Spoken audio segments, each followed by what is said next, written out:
Play.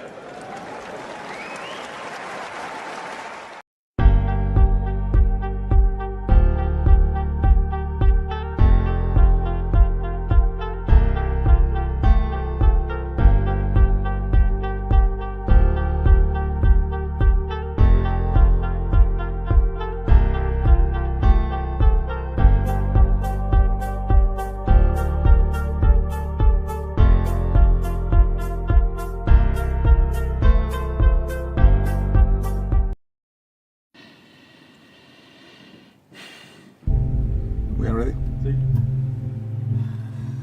Hola a todos, estoy aquí para comunicaros que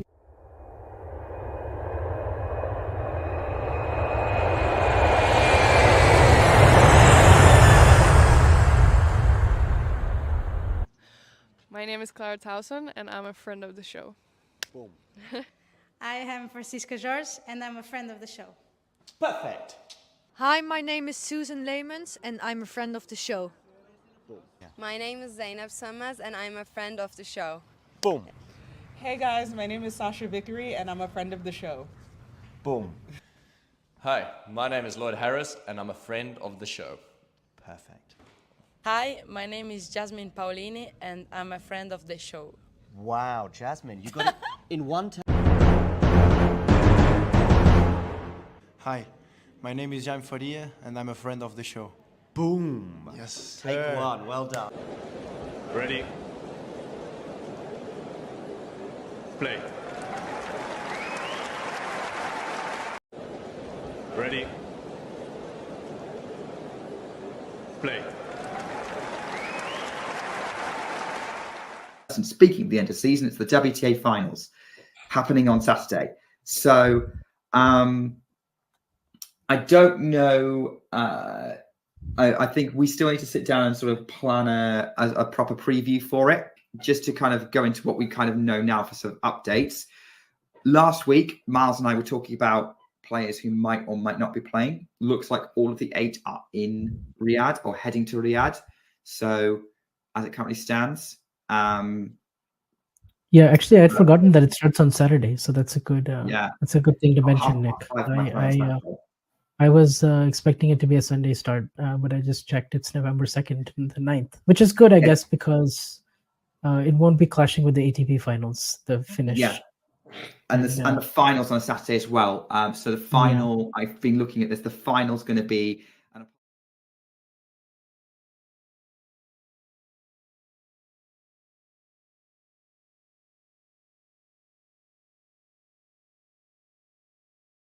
So yeah, Saturday to Saturday run, which is great because you're right, doesn't clash with the ATP finals. Does clash a little bit with the end of the Paris Masters, which is happening this week on the ATP side. We were talking about this last week with like who might or might not be playing, whether Rybakina is going to play, whether Krejcikov is going to play.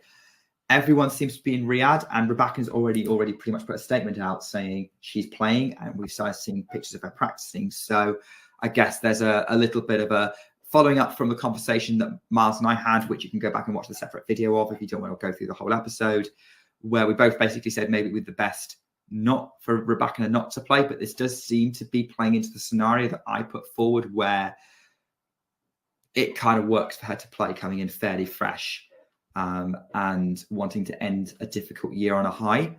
And part of me is kind of interested to see what a fully fresh and maybe newly motivated Rybakina could do at the WTA Finals against maybe opponents like Arena might be. How much gas does Arena have? How much is Iga and Wim Fissette still working things out? You know, there's a possibility that Rybakina could do something.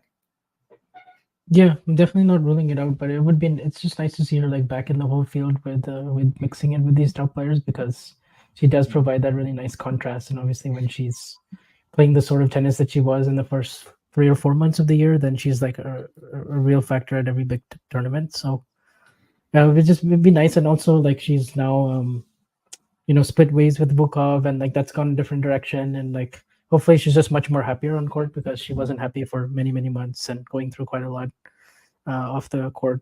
But we don't know the full details, but clearly she was suffering from some illnesses and the coaching stuff. So yeah, hopefully she'll be fully healthy, and then we'll see some good tennis. The expectations are not very high for her in general, so she can kind of use that to her advantage. Yeah. I think she might definitely want to get back into the top 4 because she doesn't want to risk playing Iga or Arena in a quarters of Australia instead of the semis. I think that would be the preferable option for her. And the WTA Finals is certainly giving her a good opportunity to rack up some points. If you enjoyed this video, make sure you hit that like button. Don't forget to subscribe and click that notification bell so you don't miss out on all things tennis.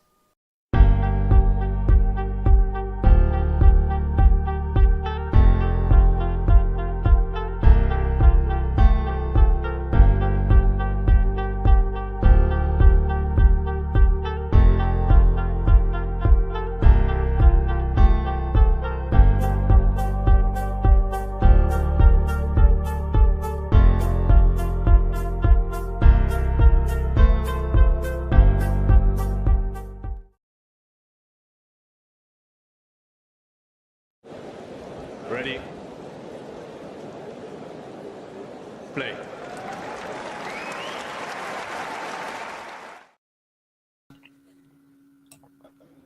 Good afternoon, good evening, good morning, whatever time it is in the world, wherever you are. I think it's just past 7 o'clock. There we go. We're live, Damien. What, did you smash something? No, that was just my spoon. That's okay. It's gonna live. Good. I don't know if that's good luck, bad luck. I know there's a wooden spoon, of course, which is awarded to the team or individual who comes last in their group, which I think is very topical because we will be hopefully revealing a couple of groups very, very shortly, with 8 players divided into 2 groups. And the wooden spoon is obviously something you want to avoid, although whether you finish 3rd or 4th, actually, whether you finish 3rd or 4th does matter, right, Damien, in terms of ranking points? Well, not really. I mean, what matters is how many wins you got. But exactly, I mean, yeah, if you're finishing 3rd, you probably have, well, you have to have 1 win if you're finishing 3rd because we don't have draws in tennis, obviously. But if you're finishing 4th, you also can have the same. That's the kind of cutting edge analysis we need at Damien on here. But if you're finishing 4th, you can have the same number of wins as the player finishing 3rd. So actually, 3rd and 4th might not matter. It really just depends on the number of wins rather than the actual placement. You might actually also have just 1 win and qualify for the semis, which has happened in the past. And of course, that's how Agnieszka Radwańska won the WTA Finals in 2015. What? She had 1 win in the group stage, did you say? She had 1 win in the group stage. 1-2 in groups, and she won the title. Do we feel any less about that? I mean, it's part of the rules, is how it is, right? No, I don't think so.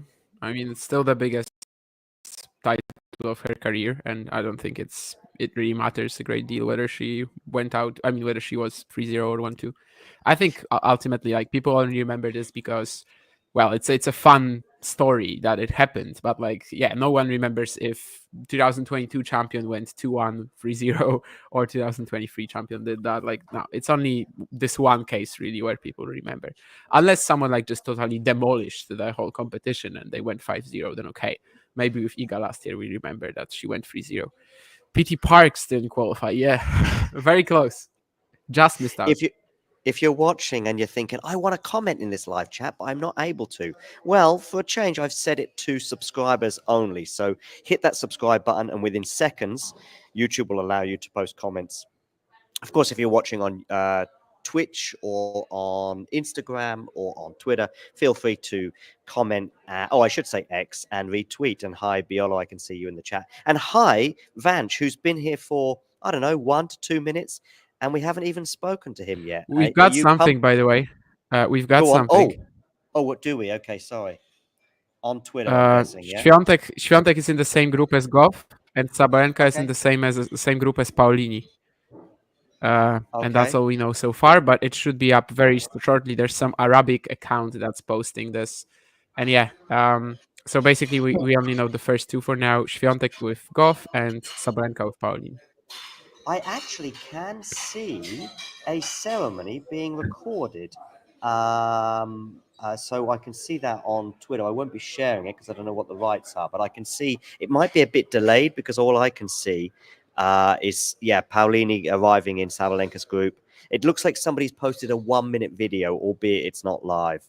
But yeah, so Paulini in Sabelenka's group and Swiatek and Coco Gauff. So we've got half of the two groups decided.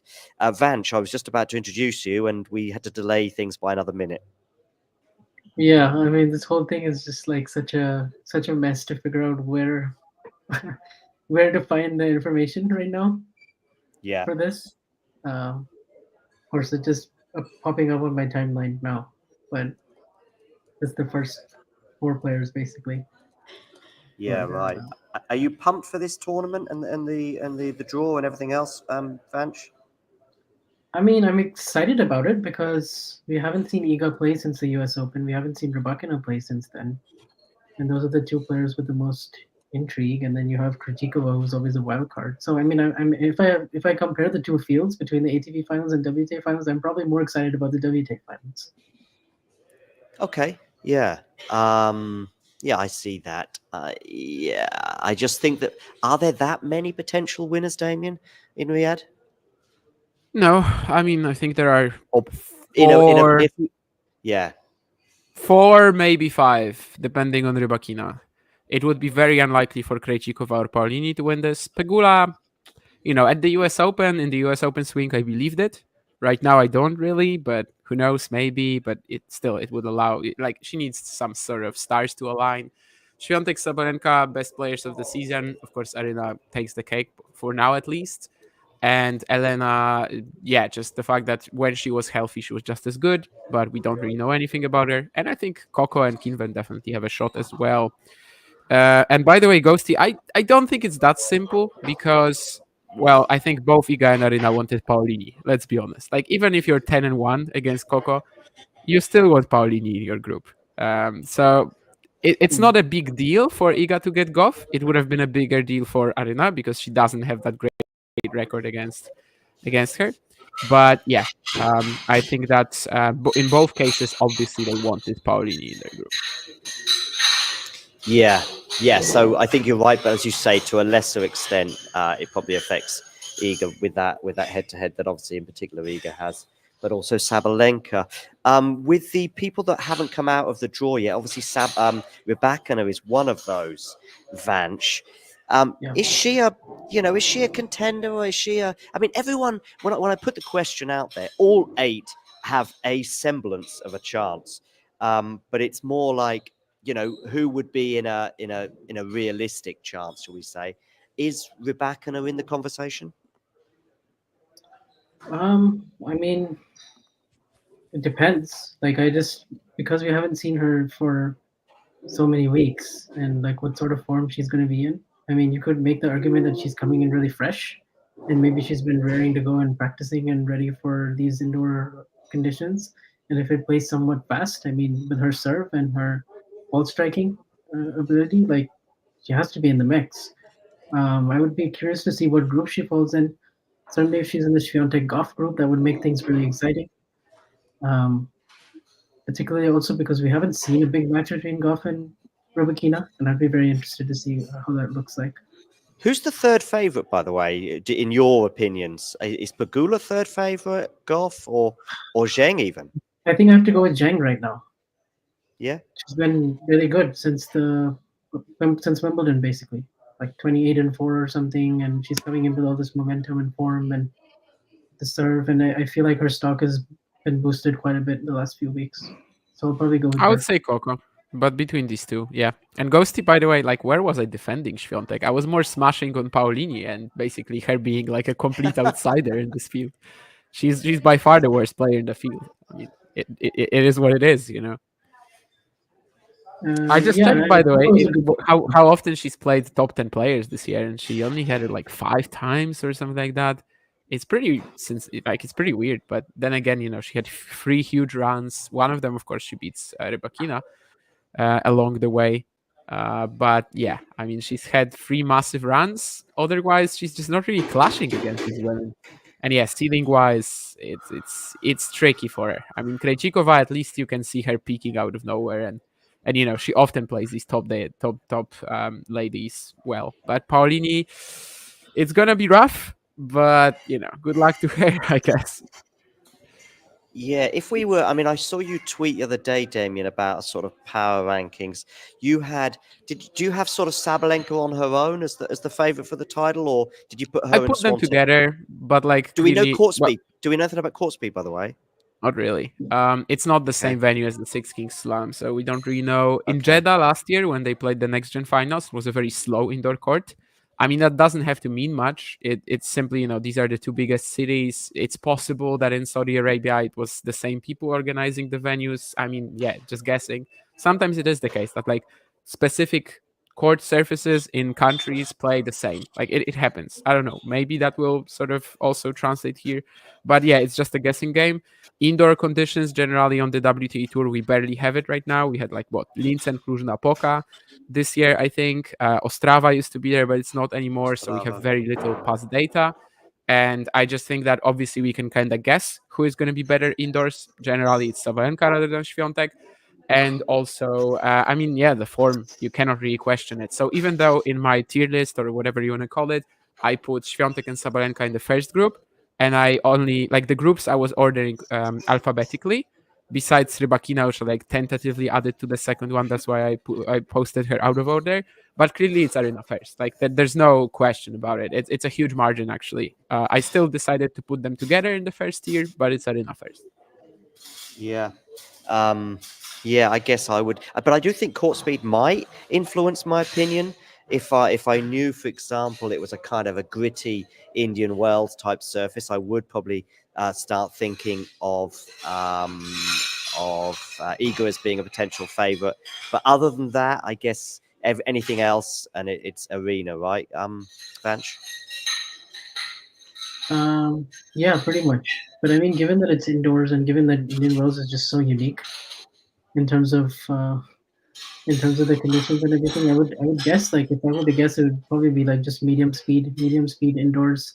Could be relatively quick, but either way, I think Sabalenka is definitely the number one favorite. These tiers that I see on the screen, yeah, I pretty much have to go with that. I might put Pegula in the second tier, but Pegula wasn't that good in the Asian swing, so.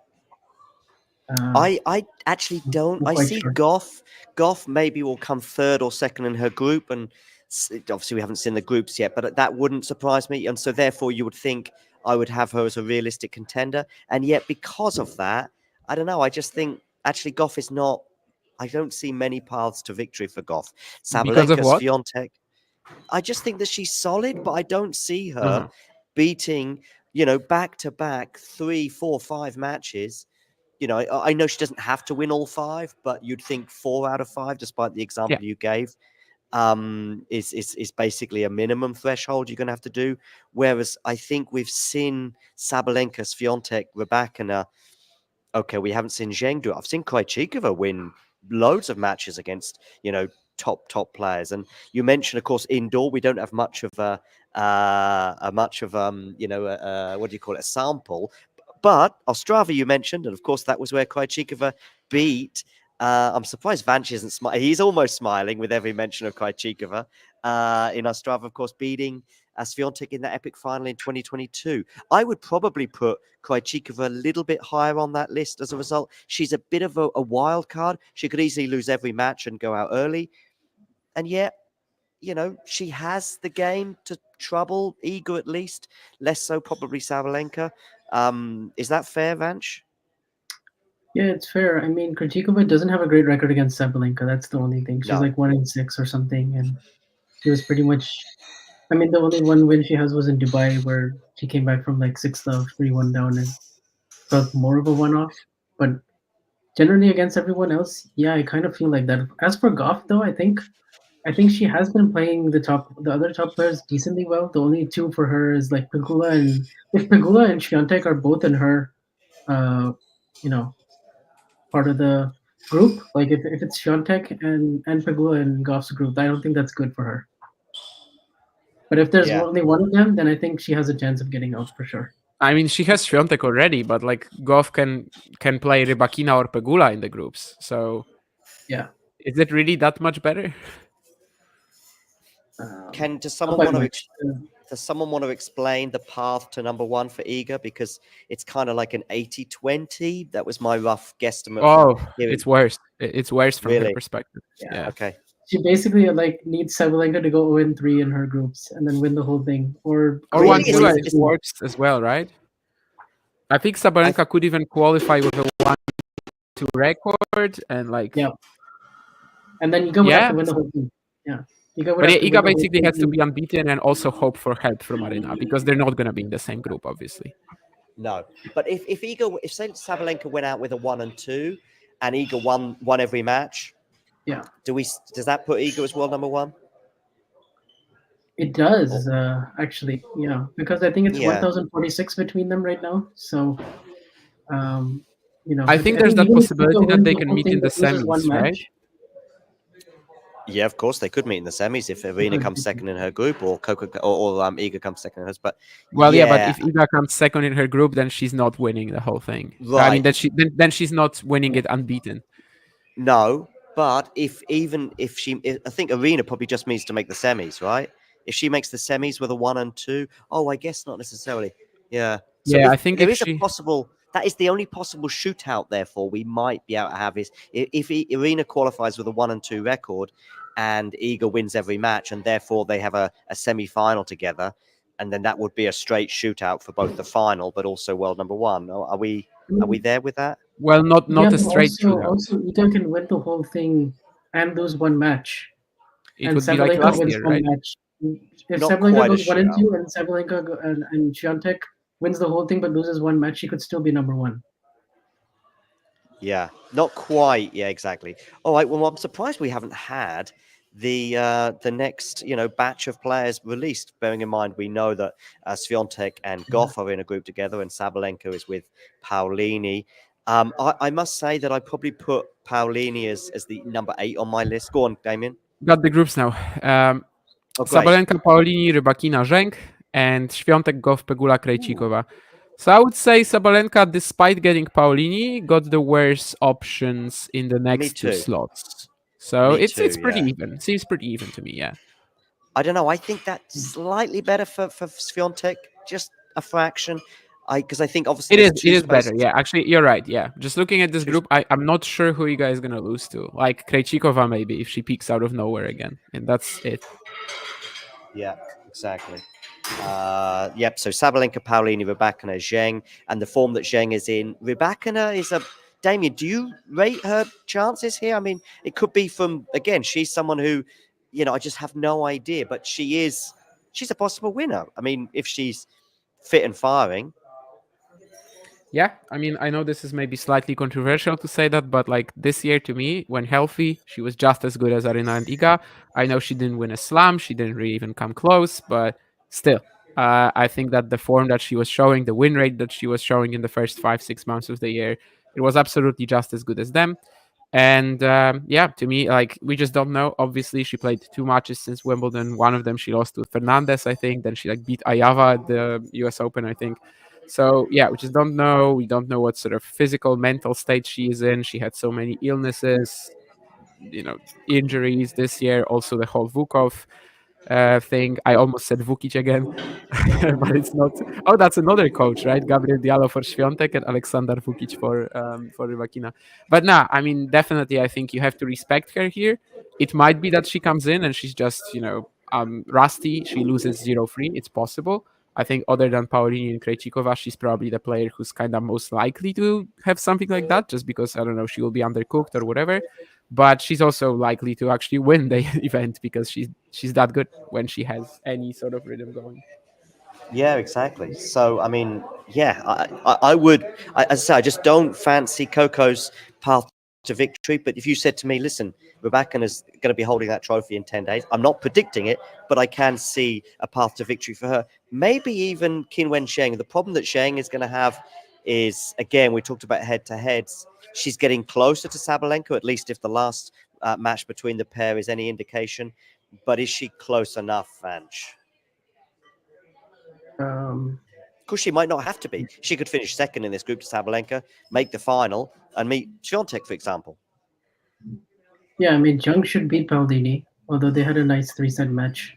earlier in the Asian swing. Young and Rybakina is a little bit more of a mystery for me. Like who's actually going to win that? It feels a little bit more like a toss up. But Rybakina is she's feeling even remotely healthy, like herself. She should have a fair shot. Sabalenka Rybakina as well. Like I definitely give an edge to Sabalenka there slightly. So I think it's looking pretty good for Sabalenka to get out of the group. I think the mystery is whether it will be one of Zhang or Rybakina. But I'm actually more interested in the other group as well because like the Pegula, Chikova, and Swiatek trio is like fascinating for me because we've also like I also don't remember that many Gauff and Krejcikova matches. Maybe just one at the Roland Garros quarterfinal, the one that Barbara won in 2021. I don't think they played since. And same thing with and then Pegula. Yeah, I don't think this is a great group for Gauff. No, I don't think so. As a top 4 ranked player, yeah, I would not pick her right now. As it stands, I would not pick her to get to the semis because I don't think the matchup against Pegula for Gauff, and obviously the matchup against Iga is not great. But that's what I mean with Coco, right? Just imagine we switch her with Paolini, okay? I think she's not getting out that group either. I just find she could beat Rybakina if Rybakina is not fine, but then it's going to be Qin Wenjing and then obviously Arina Sabalenka. But I agree. I think this is a tricky group for her. The Barbora one we have kind of it's just don't know. I would imagine Barbora will come fourth in this group, but to be honest with you, she could come second if there's a slightly off-color Coco and a slightly off-color Jessica. Pegula, Coco, Gauff. What's that head-to-head like? Anyone know off the top of their heads? It's like 4-1 in favor of Pegula. Yeah, right, exactly. Yeah. So I think more important than the sheer numbers is just that this is probably just not the type of player that Gauff usually wants to face. And in general, that whole group is like that. Like there's nobody that's gonna, I don't know, just allow her to play her game really.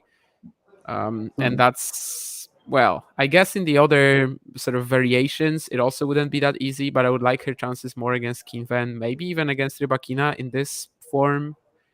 Swiatek Sabalenka, it's a bit tricky. I mean, which one is easier for her? Because I know of the head-to-head record against Iga, but if the courts are really fast, then maybe it's actually good for Coco. But yeah, I subscribe. I definitely subscribe to this sort of idea that the orange group, as it's called, Swiatek is the clear favorite. But after that, it's just wild, wild west. Yeah, I think there's a lot of interest and intrigue for me over 5 or 6 of the players involved in terms of Rybakina. We've discussed that at pretty much at length, where she could come anything between winning the tournament and losing all 3 matches. Qin Wenjing is in the form of her life, but is it good enough to take her all the way to, let's say, the final, for example? Iga hasn't been, at least when we've seen her on a tennis court, hasn't been in the best of form since the French Open. Has she won a title even since Paris, which for her is obviously a long time? I know she's missed a lot of tennis. She's obviously got the new coach and hasn't played since New York, I believe. So, she's a justifiable second favorite, but it's going to be interesting. Gauff, I think there's quite a few doubts about what I've already expressed. Pegula there is someone that we haven't mentioned, but she's got a good track record in this tournament, against top 5, top 10 players. Barbora Krejcikova, again, she falls into a category of just having absolutely no idea. She could easily emerge from this group, but she could easily go out and not win a match. So yeah, there's so much intrigue for me about so many players here, and maybe Qin Wenjing, maybe that's the person who's going to be licking her lips and saying, listen, this is now my time to say I'm here. I mean, having said that, winning the WTA Finals is no guarantee that you're going to be here. I mean, in Muguruza's case, she's not even playing tennis anymore. And in Caroline Garcia's case, she's not a top 20 player anymore. So maybe it's best to not win this tournament. Of course, we have got the reigning champion, though, in the form of Iga Swiatek in Saudi Arabia. But the last 3 winners there I've just highlighted. 2 of them are a long way away. And one of those 2 is obviously not even playing tennis anymore, Vanch. Yeah. I was gonna say something else. Yeah, I just realized if you switched like Coco and Elena, then maybe Coco has a good shot to get out of the group. But this current group, yeah, I just don't really like her chances right now.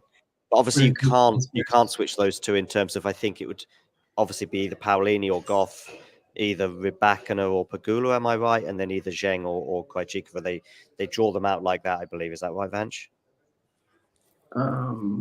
I think so. So you wouldn't have like the top 4 ranked players all in one group. I think it's like 1 and 2, Yeah, 3 and 4, 5 Yeah. and But 6. Rybakina is 5, I think, right? Rybakina So is 5 along with Pegula. Oh, So yeah. So, 3 so and if you 4 swap was her and Gauff, so you then 3 couldn't and swap 4 was Coco and Paulini Gauff. Rybakina. Yeah. No. So yep, exactly. okay. Oh yeah, you can but- do that. Yeah, okay, I see. Yeah. But You anyway. could swap Paulini and Gauff, in Yeah, which case the Sabelenka group would be the group of death. Yeah, Paulini. Yeah, if you swap Paulini and Gauff, yeah, that would be a good. I will say death. I think Coco has looked really good in the Asian swing apart from the double faults. The match against Sabelenka, I mean, she was like up 6-1, 4-2. She was by far the better player, like from the back of the court. It's just that she double faulted like 20 plus times, and that's been her Achilles heel this year mostly.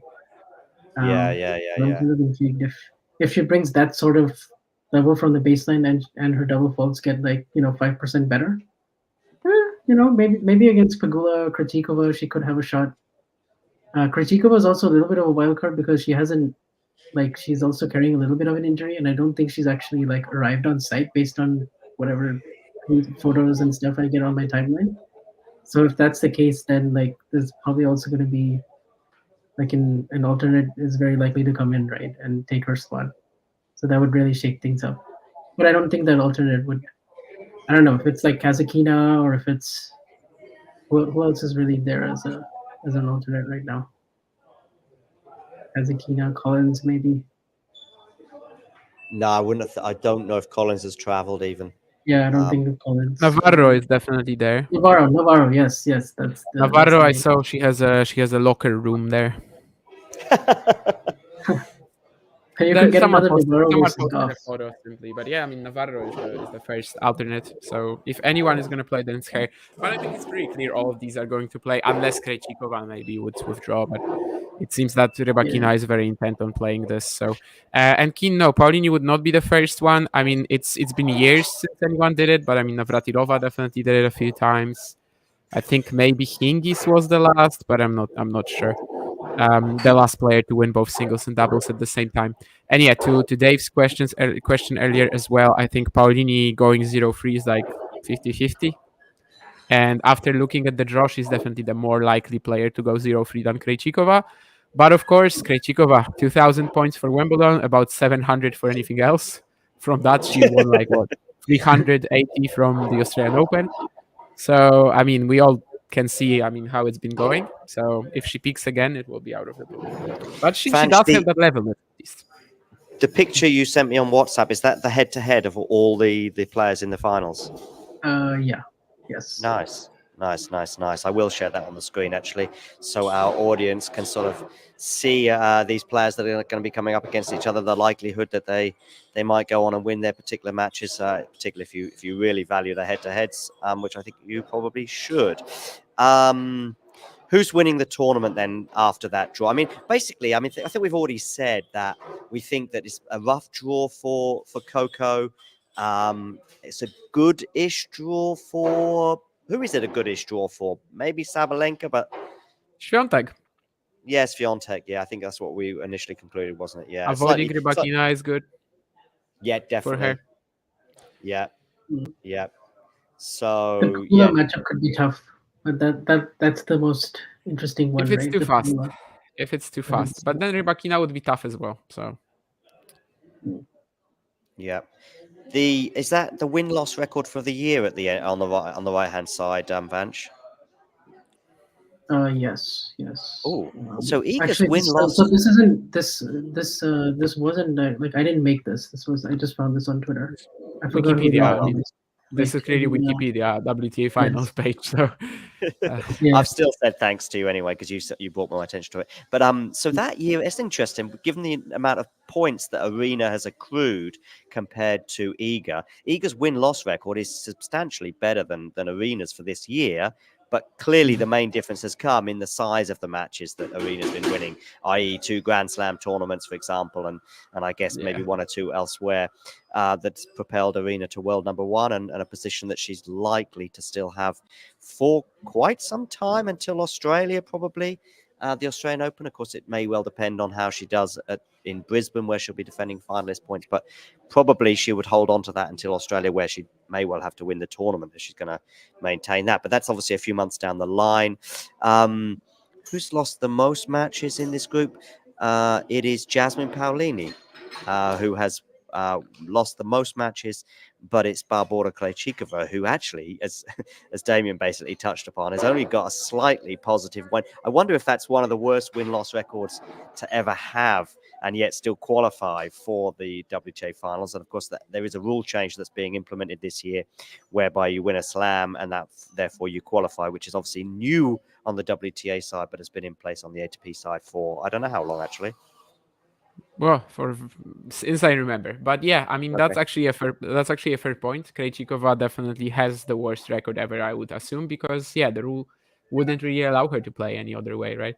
So yeah, it's possible. I think that even if the head-to-head sometimes, I mean, I see what Keen is saying, and he's very right sometimes, because I don't think you can take it like you have to look at this individually, because sometimes matches from 2019 matter a lot when the players haven't really changed their position at all. But obviously, if someone is trying to claim that because Jasmine Paolini is 2-2 against Sabalenka, that means that Sabalenka has an issue with Paolini. No, I mean that just means they played 2020 and before. And for Swiatek, obviously, since 2022 is when we start rating head-to-heads very different. But still, as an overall record here, I think the Paolini one definitely shows you what we've been saying, more or less. Pretty interesting as well that Coco has a pretty negative record, but more or less that's only Swiatek, right? I mean, against Swiatek, she's 1-11. 5-14 as well for Zheng, and I think maybe we won't be looking at Pegula or something, or these records for her, but it has to be said that Sabalenka, Swiatek, Rybakina, these players have been horrible for Zheng. Anytime she plays them, it's going to be very tough for her, at least so far. And obviously she beat Iga in the Olympic Games, but we know how that much looked and sort of the pressure that got to the pole there. So I think for Kinven, it's also important to mention that she basically hasn't posted wins like this yet. It's something that she's yet to do. It's something that I think she can do, but she has not. That overall head-to-head against these top players was a reason why I was like, you know what, despite the fact that they've had, fairly similar years in some respects and fairly similar, what's the word? Well, rankings, but also fairly similar stature within the game, Coco and Jessica. And Coco obviously has won a major and Jessica hasn't, but that's probably the main difference between the two. And yet for me, Jessica's standing amongst these top players, that 20 and 15 record compared to Coco's 10 and 20. But that's only Swiatek. Subtract the record of Gauff against Swiatek, and then you have 9-9, right? Iga is a 1 in 7, potential, or actually a 50-50 potential opponent for Coco, at least before the draw was made. It's not only and yet, Swiatek, okay, but mostly. But you put Pegula against Swiatek, and I'm thinking, maybe this is a 50-50 right now. It depends on where they played. If they played each other in the semi-finals and Pegula won 3-0 and whatever, that would make things different. But right now, Pegula's Swiatek, without seeing either of them play, it's almost a 50-50 match. And yet Coco against Swiatek, well, forget it. It's a 1 in 11 is about right. So that was the main reason why I was thinking Pegula could do something here, and I couldn't find a path to victory for Coco that easily. She's one of 8 players there, but she's a big outsider for me just because of that record against her peers in this respect. She was really good in Asia. She led 6-1, 4-2 against Sabalenka. That has to count for something. I mean, that was probably the match that won Arena the number 1. Asian swing. Something. But I like Pegula's position. If Pegula was in Sabalenka's group, it would be tougher for her. I mean, she has to like her chances versus Iga more. And also the fact that Gauff is in her group, Krejcikova is she should win that too. So I mean, there's a real chance Pegula could finish number 1 in the group. I wouldn't not be shocked. Absolutely. She wins all 3 matches and is I can see Pegula winning the whole thing. I'm not saying she will, but I can see it. I don't know about the whole thing, but I think I could see her maybe in the final again or getting to the semis and then getting to the semis, topping the group. I could see that. Damien is about to leave us, so I think I need to get. Yeah, that's because you said Pegula is going to win the title. No, Who's- not really. Who is Well, if she's But not who playing is winning it? Sabalenka in the final, I mean, Who I'm is winning coming it, in Damien? as a defender of Coco Gauff today for the first time in history, and wow, well, okay. I'm Who is sorry. who is winning it, Damien? Who is winning it now after the draw Well, or actually, whatever? let's choose our 1 and 2 in semis and finals. Yeah, okay, If the but we've got to be chords quick. aren't that Damien, okay, yeah, let's do it. Let's just say I have 5 Damien's more going to minutes. leave. Yeah. All right, 5 more minutes. So I'll start from group Swiatek, okay? And I'll say who's my 1-2, and then you do that. So Yeah. I would still go Iga. I mean, obviously it can change if the chords are too quick, but I would still go Iga. And second, I'll actually maybe subscribe to your Pegula hype for now, but that's just because I feel like the other 3 players are very, very close. It's not the perfect group for Gauff in terms of the type of matchups that she's facing. So yeah, let's say Swiatek Pegula. Yeah, I'll go Swiatek Pegula as well. Vanch? Okay, I'll do that too. But just to be different, I'll say Pegula 1, Swiatek 2. Okay. Yeah. Okay. I'll go Swiatek 1, Pegula 2, but yeah. In the other group, I'll go Sabalenka 1. Zheng 2. But it's difficult, this one. I have that too. Damien? So you're going the same. I'm going to say something wild, and I'm going to say Rybakina Sabalenka. Rybakina 1, Sabalenka 2. Rybakina 1, Yeah. Sabalenka 2. Okay. And then I would love to say Zheng, great form, but she just really hasn't been posting wins over these 3 juggernauts, and I don't really know if any of these matchups really suit her that well. Is Paulini a juggernaut? I mean, 3 juggernauts, as in Sabalenka, Rybakina, and Swiatek. Oh, okay, yeah. That's what that was what I meant. Yeah. Yeah. But so just to confirm, you're going Rybakina 1, Sabalenka 2. So you will have a semi-final, Damien. By the way, Yes. did I get your purple group, Vanch? Did you say the same as me? Sabalenka Zheng, Yeah, didn't you? Sabalenka 1, Zheng 2. So we've got our semi-finals. Damien's semi-finals will be Sabalenka against Swiatek.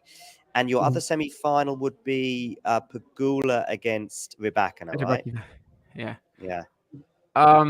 Yeah, I'm gonna go with Sabalenka to do it this time. Not like in the 2023 semi, because it's indoors. She actually also beat Iga indoors semi-finals of the 2022 WTA Finals in Fort Worth. And from the other semi, I would go.